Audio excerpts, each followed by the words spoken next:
নমস্কার, প্রিয়ার simple cooking চ্যানেলে সবাইকে স্বাগত জানাই। আজকে আমি আপনাদের সঙ্গে শেয়ার করছি বিনস আলু দিয়ে দারুণ সুস্বাদু একটা রেসিপি। এটা ভাত, রুটি, পরোটা সব কিছুর সাথেই অসাধারণ লাগে খেতে। বিনস আলু তরকারি করার জন্য সবার প্রথমে আমি এখানে বিনসগুলোকে কেটে নেব। বিনসগুলোকে আমি মাঝারি সাইজ করে কেটে নিচ্ছি, খুব ছোটও না আর বড়ও না। ঠিক আপনারা দেখতে পাচ্ছেন আমি কেমন সাইজ করে কাটছি। এই সাইজ করে আমি সব বিনসগুলোকে কেটে ধুয়ে পরিষ্কার করে নেব। এদিকে বসিয়েছে কড়াইতে জল। এবার জলের মধ্যে আমি সব বিনসগুলোকে দিয়ে দিলাম। দিয়ে 2-3 মিনিট আমি ভাপিয়ে নেব। 2-3 মিনিট পর ঢাকা খুলে দেখুন বিনসটা হালকা ভাপানো হয়ে গেছে। এবার আমি জলটাকে ঝরিয়ে নেব। এদিকে কড়াইতে বসিয়েছিলাম সর্ষের তেল। তেলটা গরম হওয়ার পরে আমি দিয়ে দিচ্ছি কেটে রাখা আলু।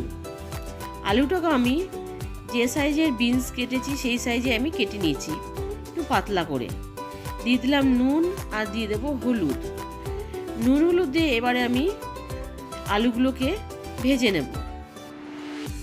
আলুগুলোকে 2-3 মিনিট ভাজার পর দিয়ে দেবো আমি জল ঝরানো বিনসগুলোকে। আর বিনসগুলো দিয়েও আমি একই সাথে আরও 2-3 মিনিট ভালো করে ভেজে নেব। দেখুন সুন্দরভাবে বিনস আর আলুটা আমার ভাজা হয়ে গেছে। এবার আমি সাইড করে দিয়ে তেলটাকে ঝরিয়ে নিয়ে আলু আর বিনসটাকে তুলে নিচ্ছি। তুলে নিয়ে ওই তেলেই দিয়ে দেব সামান্য একটু কালো জিরে আর দিয়ে দিচ্ছি রসুন কুচি। এখানে 4-5 কোয়া রসুনকে কুচি করে কেটে নিয়েছি।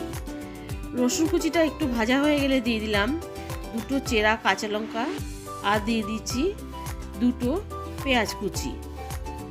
এবার রসুন আর পেঁয়াজটাকেও আমি আরও 2 মিনিট মতন ভেজে নেব। পেঁয়াজটা কিন্তু খুব লাল করে ভাজবো না, হালকা করে ভেজে নেব। হালকা ভাজার পর দিয়ে দিলাম সামান্য একটু আদা দিয়েও একটু আমি পেঁয়াজের সাথে ভেজে নিলাম। ভাজা হয়ে গেলে এবার দিয়ে দিলাম একটু জল দিয়ে এবার আমি দিয়ে দেব যেসব মশলা ঘরে থাকে সেই বেসিক মশলাগুলো। দিয়ে দিলাম জিরে গুঁড়ো, ধনে গুঁড়ো, হলুদ গুঁড়ো আর কাশ্মীর লঙ্কার গুঁড়ো আর দিলাম পরিমাণ মতন নুন। দিয়ে এবারে আমি মশলাটাকে বেশ কিছুক্ষণ কষিয়ে নেব। কিছুক্ষণ কষানোর পর এবার এর মধ্যে দিয়ে দিচ্ছি একটা টমেটো আর অর্ধেক ক্যাপসিকাম। দিয়ে আবারও আমি 2 মিনিট মতন ভালো করে কষিয়ে নেব। দেখুন 2 মিনিট কষানোর পর এবার আমি দিয়ে দিচ্ছি ভেজে রাখা আলু আর বিনসটা। আলু বিনসটা দিয়ে আবারও মশলার সাথে 2-3 মিনিট ভালো করে কষিয়ে নেব। আর টমেটোগুলোকে একটু খুন্তি দিয়ে ভেঙে দেব। দেখুন সুন্দরভাবে কষানো হয়ে গেছে। এবার এর মধ্যে আমি দিয়ে দেব পরিমাণ মতন জলটা কিন্তু খুব বেশি দেব না, এই তরকারিটা একটু মাখোই হবে। পরিমাণ মতো জল দিয়ে এবার আমি ঢাকা দিয়ে রান্না হতে দেব 3-4 মিনিট।